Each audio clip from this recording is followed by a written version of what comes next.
The Great White North fights back against COVID-19.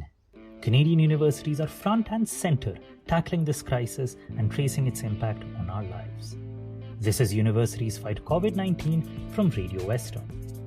Each episode, we tell you about COVID-19 related research and commentary coming out of Canadian universities.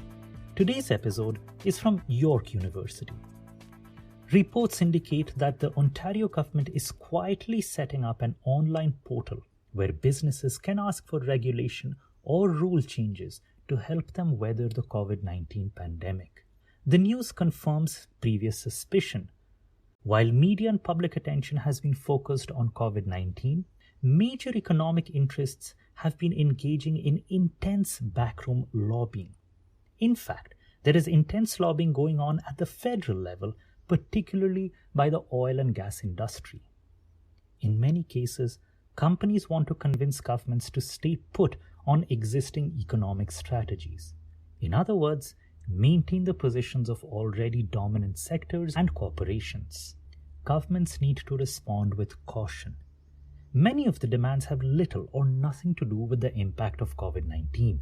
In fact, the pandemic is forcing people to rethink the viability of those businesses and employment models that lobbyists are arguing for a return to. COVID-19 has exposed serious weaknesses of key global supply chains that are supported by workers in increasingly precarious contract jobs. And it turns out that these vulnerable workers have been vitally important in maintaining food supply chains and healthcare systems, for example. And yet, long-term global challenges like climate change, ecological crises in our oceans and on our lands, and the growing divide between the rich and poor continue to persist. In fact, their situation risks getting worse by governments in their response to COVID-19. What about global communication networks? They have helped in managing and sustaining our responses to COVID-19.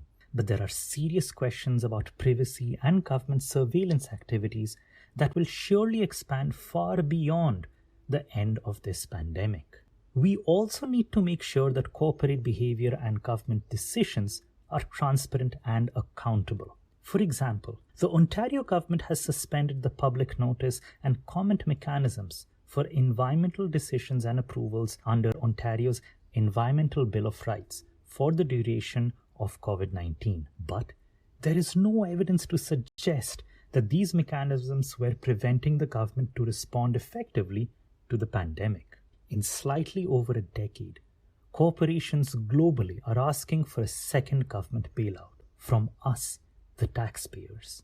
It is only reasonable that we demand a system that favors democratic governance, transparency, and takes care of its citizens and the planet.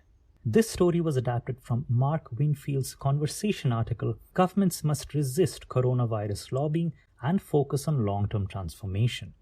Winfield is a professor of environmental studies at York University.